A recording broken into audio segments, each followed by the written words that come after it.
Hello everyone, welcome to one of the most important lessons in our communication skills course. In this lesson, we're going to explore how human behavior shapes communication.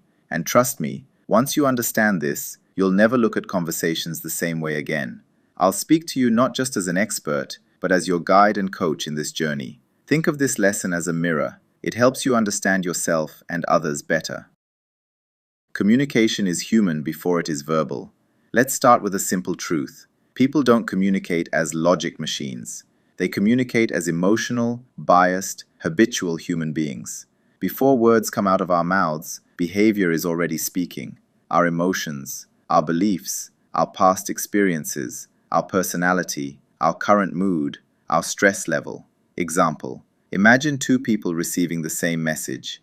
We need to talk after the meeting. Person A thinks, okay, probably feedback. Person B thinks, oh no, I'm in trouble. Same words, completely different reactions. Why? Human behavior and perception. Perception. We don't hear words, we interpret them. Human beings interpret, not just listen. What shapes interpretation? Past experiences, cultural background, expectations, emotional state. Example: a manager says, this report needs improvement. One employee hears guidance. Another hears criticism. Another hears rejection. Your message is filtered through the listener's behavior and mindset. As communicators, we are responsible not only for what we say, but how it might be perceived. Emotions drive behavior. Let's be honest, most communication problems are emotional problems, not language problems. When emotions are high, listening drops, defensiveness rises, assumptions increase. Example: a colleague replies shortly in an email, noted. You might think, they're angry, they don't care, I did something wrong. But in reality, they're busy, they're stressed, they're tired. Human behavior fills the gaps when information is missing. Body language. Behavior speaks louder than words. Research consistently shows that nonverbal behavior strongly shapes communication. Pay attention to facial expressions, eye contact, tone of voice, posture, gestures. Example: someone says, I'm open to feedback, but arms crossed, no eye contact, defensive tone. What do we believe? The behavior, not the words. Key insight: when verbal and nonverbal messages conflict, people trust behavior. Personality and behavioral styles matter. Not everyone communicates the same way, and that's okay. Different behaviors, different needs. Some people are direct, some are detail-oriented, some are emotion-focused, some are relationship-driven. Example: a very direct person says, this won't work. They may mean, let's find a better solution. But a sensitive listener might hear, you failed. Great communicators adapt their style to human behavior, not the other way around. Stress changes communication behavior. Under stress, people interrupt more. Tone becomes sharp, listening decreases, empathy disappears. Example: during a deadline crunch, a calm comment sounds rude. A small mistake feels personal. Neutral feedback feels aggressive. Lesson for you as a communicator: always ask yourself, is this a communication issue or a stress reaction? Self-awareness. Your own behavior shapes every message. Here's a powerful truth for you as learners. You are always communicating, even when you think you're silent. Ask yourself, what emotions do I bring into conversations? How do I react under pressure? Do I listen to respond or to understand? Example: if you enter a conversation already defensive, already frustrated, your behavior will change your tone, change your body language, change the outcome. Communication starts inside, not outside. Practical tips you can use immediately. Let's turn knowledge into action. Before speaking, check your emotional state. Ask, what do I really want to achieve? While listening, listen for emotions, not just words. Notice behavior and tone. When misunderstandings happen, clarify instead of assuming. Can you help me understand what you meant? When emotions rise, pause, slow down, lower your tone. Final thought for you.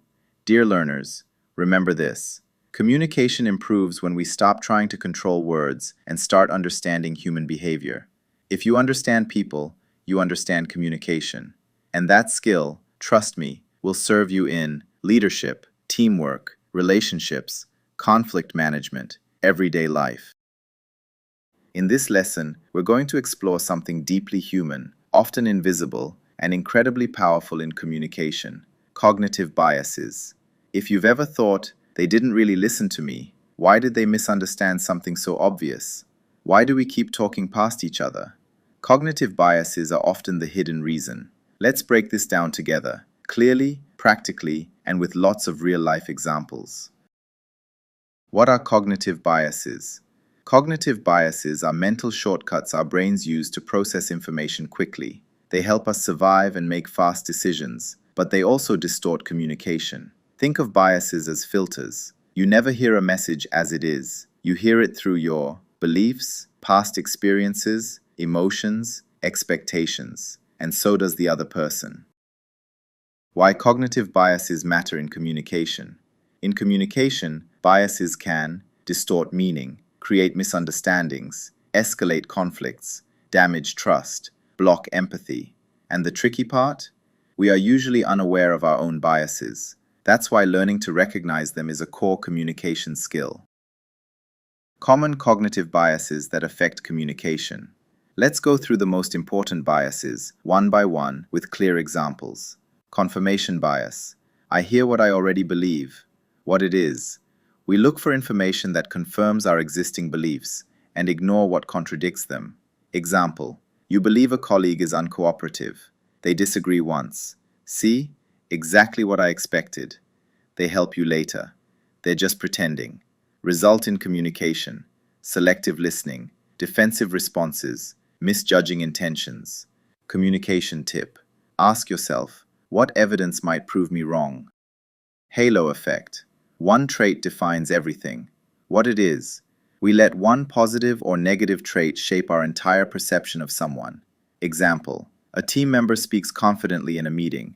You assume, they are competent, they are right, they should lead, even if their idea has flaws. Result in communication. Overvaluing certain voices. Ignoring quieter but valuable input.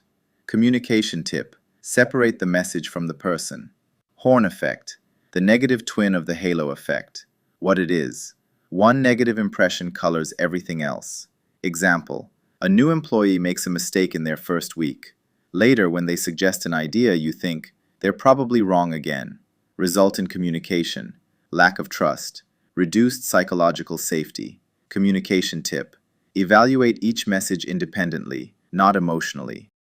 Attribution bias. Their behavior defines who they are. Mine depends on the situation. What it is. We judge others by their personality, but ourselves by circumstances. Example. A colleague misses a deadline. They're irresponsible. You miss a deadline. I was under pressure. Result in communication. Harsh judgments. Reduced empathy.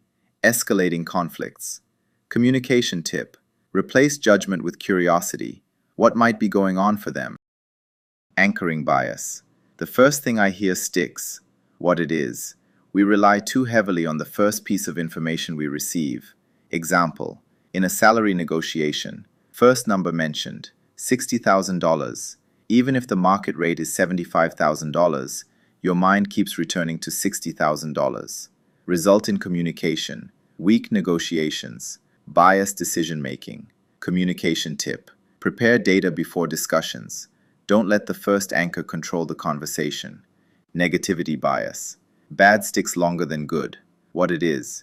Negative messages affect us more strongly than positive ones. Example. You receive 9 positive comments, 1 critical comment. Which one stays in your mind all day? The negative one. Result in communication. Overreacting to criticism. Demotivation. Emotional withdrawal. Communication tip. Balance feedback consciously, both when giving and receiving it. Assumption bias. Mind reading. I know what they mean. What it is. We assume intentions without checking. Example. Your manager says, "We'll talk about this later." You think, "I'm in trouble. They're unhappy with me." Reality? They just don't have time right now. Result in communication, anxiety, misinterpretation, emotional reactions. Communication tip: clarify instead of guessing. Ask, don't assume. How cognitive biases create communication breakdowns. Let's connect the dots. Biases lead to poor listening, defensive language, emotional reactions, unfair judgments, broken trust.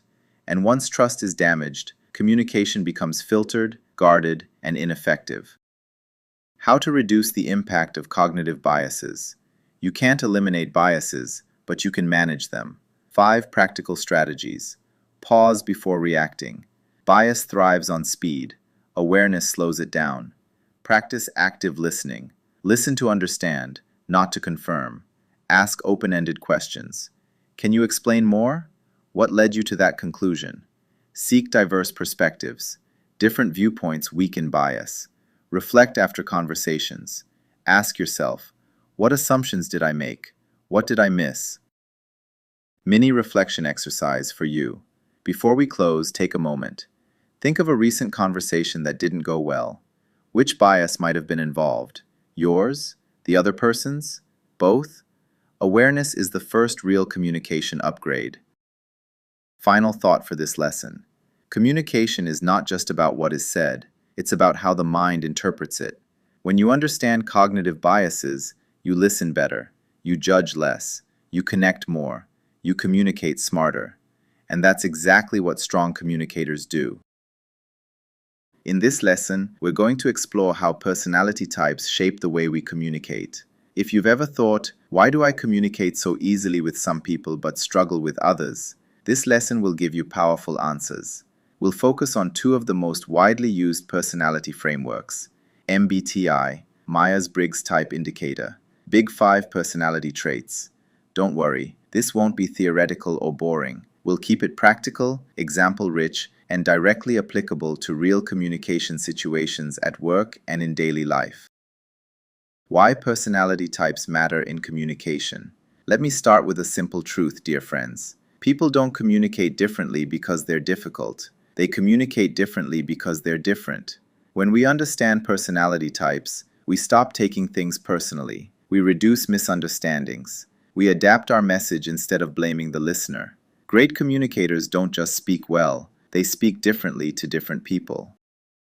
How people prefer to communicate. MBTI explains communication preferences, not abilities. It is built on 4 dimensions, each affecting how we send and receive messages. Extroversion versus introversion. This is about where people get their energy, not how social they are. Extroverts think out loud, prefer verbal communication, like brainstorming meetings, respond quickly. Example: an extrovert in a meeting says, "Let's talk this through right now." How to communicate with extroverts. Speak openly, invite discussion, don't over-delay responses. Introverts think before speaking, prefer written communication, need time to process, speak thoughtfully. Example: an introvert says, "Can I think about this and get back to you?" How to communicate with introverts. Give them time. Send agendas or notes beforehand. Don't force instant answers. Sensing versus intuition. This affects how people process information. Sensing. Focus on facts and details. Prefer practical examples, like step-by-step explanations. Example: what exactly needs to be done, by when, and how? Communicate with clear data, concrete examples, specific instructions. Intuition. Focus on ideas and possibilities. Enjoy big picture thinking, like future-oriented discussions.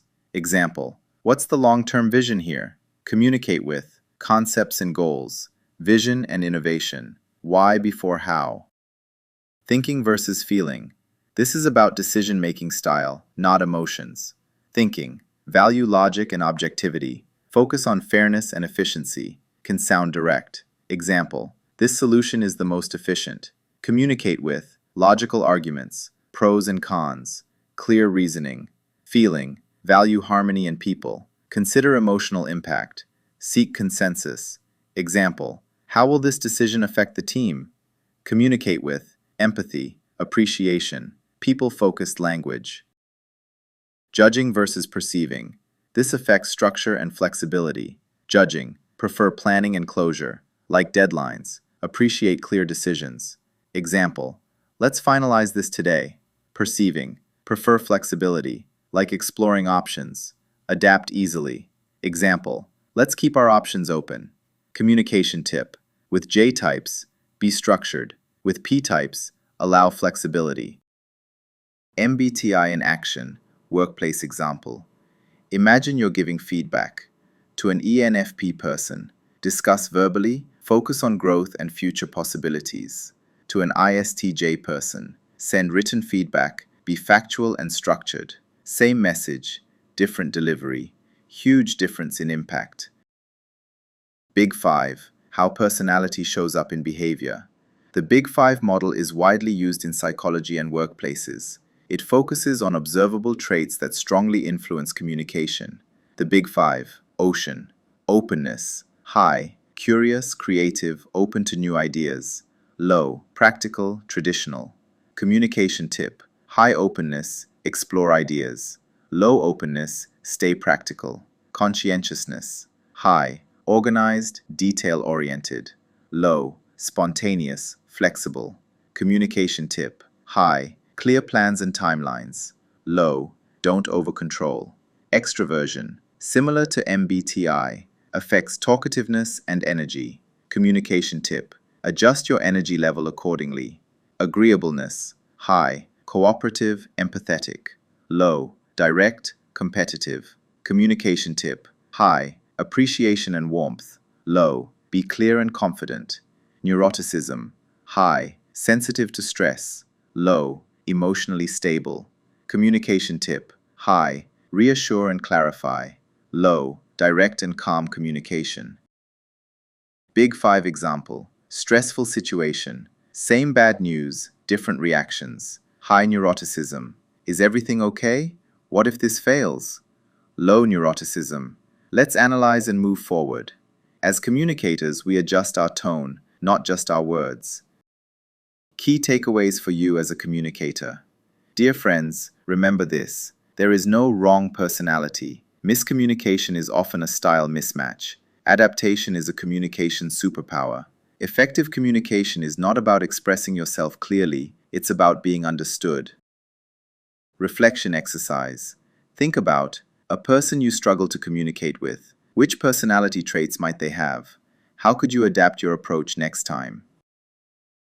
In this lesson, we're going to explore one of the most powerful and fascinating parts of communication: psychological triggers in persuasion. Let me say this clearly from the start, dear learners. Persuasion is not manipulation. When used ethically, persuasion is about helping people make decisions they already feel inclined toward by communicating in a clearer, more human, and more motivating way. What are psychological triggers? Psychological triggers are mental and emotional shortcuts that influence how people think, feel, and decide. Our brains use them to save time and energy. In communication, triggers answer questions like, why did that message feel convincing? Why did I suddenly feel motivated to act? Why did I trust that person so quickly? As communicators, leaders, educators, or professionals, understanding these triggers helps us communicate more effectively, reduce resistance, build trust faster, inspire action ethically. The foundation: human decision-making. Before we dive into individual triggers, remember this: people rarely decide purely logically. They decide emotionally first, then justify logically. That's why facts alone don't persuade. Tone, timing, emotion, and context matter. How you say something is often more important than what you say. Key psychological triggers in persuasion. Let's walk through the most important ones, step by step, like we're practicing together in class. Reciprocity. I feel the need to give back. When someone gives us something, we feel a natural obligation to return the favor. Everyday example. A colleague helps you with a task. You feel more willing to help them later. Persuasion example. A trainer shares free resources. Learners feel more engaged and loyal. A salesperson gives helpful advice before selling. Trust increases. Communication tip: give value before asking for anything. Example phrase: let me share a quick tip that might help you. and then we can talk about the next step. Social proof. If others do it, it must be right. People look to others to decide what is correct, especially in uncertainty. Examples: online reviews, testimonials, most popular choice labels. Workplace example: most teams who adopted this method saw a 20% productivity increase. Course example: over 5,000 learners have completed this module successfully. This trigger reduces fear and increases confidence. Authority. I trust experts. We are more persuaded by people we perceive as knowledgeable or credible. This principle was famously researched by Robert Cialdini. Examples: certifications, experience, clear, confident communication, good authority communication. Based on my 10 years of experience training teams, here's what works best. Important: authority works best when combined with humility, not arrogance. Liking. I say yes to people I like. We are more easily persuaded by people we like and relate to. What increases liking? Similarity, warmth, genuine interest, positive body language. Example: a manager who says, "I've struggled with this too, and here's what helped me."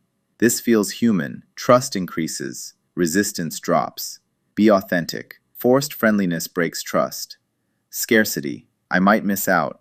People value things more when they feel limited or rare. Examples: only 3 spots left, offer ends tonight, limited time access. Ethical use. Scarcity should be real, not fake. Example phrase: enrollment closes on Friday so we can keep the group focused and interactive. Scarcity increases urgency, not pressure, when used correctly. Commitment and consistency. I want to stay aligned with my choices. Once people commit to something, they want to stay consistent.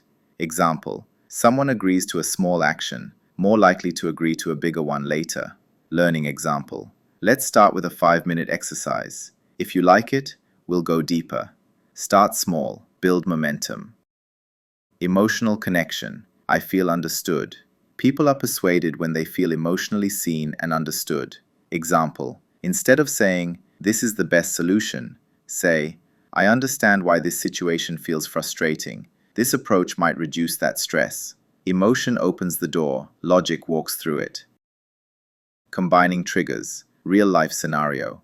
Let's combine a few triggers. Many professionals in your field, social proof, struggled with the same challenge you're facing. Based on years of experience working with them, authority, we created a short program you can try for free. Reciprocity. Enrollment closes this week. Scarcity. But you can start with just one lesson. Commitment.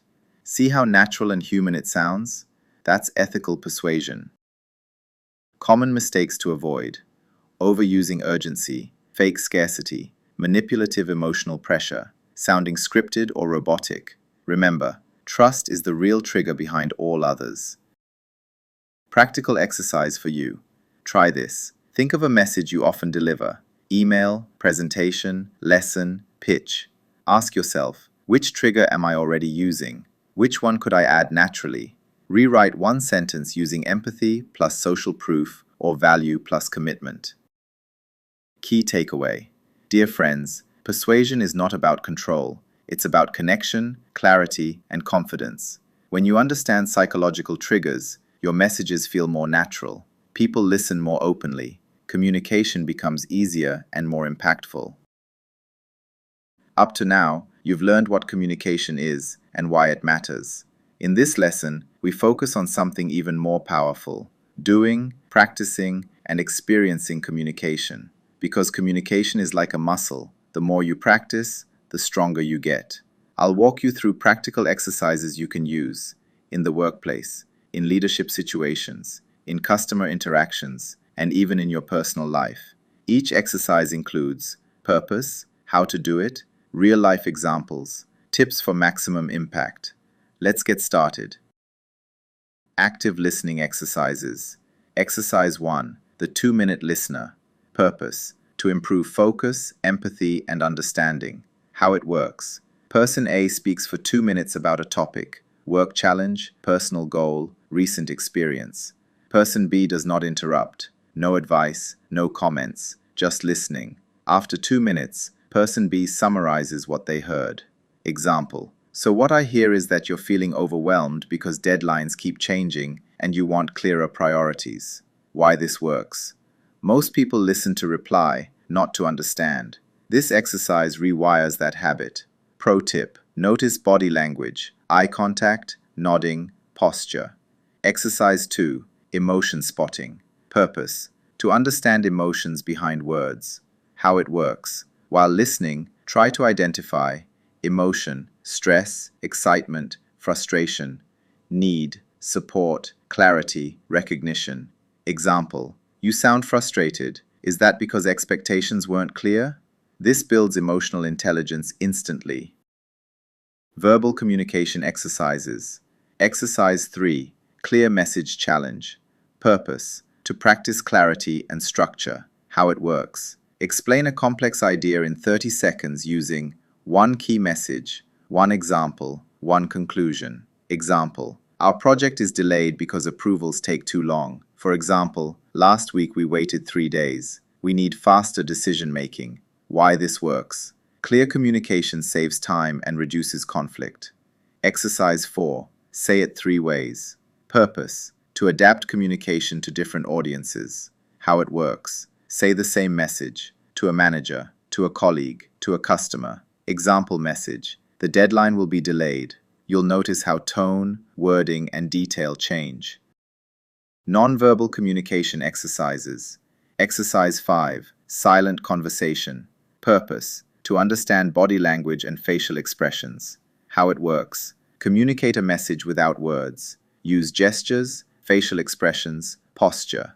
Example: show confidence without speaking. Upright posture, steady eye contact, relaxed shoulders. Debrief question: what message did I send without saying anything? Exercise 6. Mirror the speaker. Purpose: to build rapport and trust. How it works. Subtly mirror posture, tone, speaking speed. Important: this should be natural, not exaggerated. Why it works. People feel more comfortable with those who feel similar. Assertiveness and boundaries exercises. Exercise 7. The I statement practice. Purpose: to express needs without conflict. Example: I feel stressed when meetings start late because it affects my schedule. I'd prefer starting on time. Result: clear, respectful, and powerful communication. Exercise 8. Saying no politely. Purpose: to protect boundaries while staying professional. How it works. Practice saying no using appreciation, reason, alternative. Example: thanks for thinking of me. I'm at capacity right now, but I can help next week. Role-play communication exercises. Exercise 9. Difficult conversation role-play. Purpose: to prepare for real-life challenges.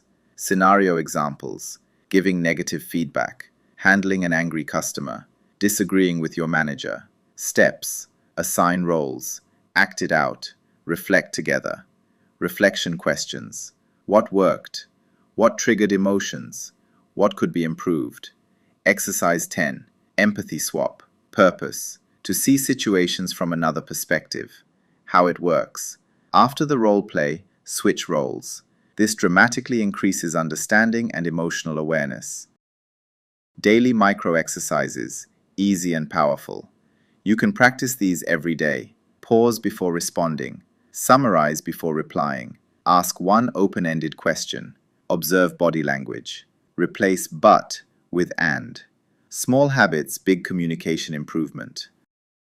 Final thoughts for you. Dear friends, communication is not about being perfect. It's about being aware, intentional, and human. The exercises you learned today build confidence, reduce misunderstandings, improve relationships, and make you a stronger communicator in every role you play. Your challenge: pick one exercise and practice it today, because great communicators are not born, they are trained.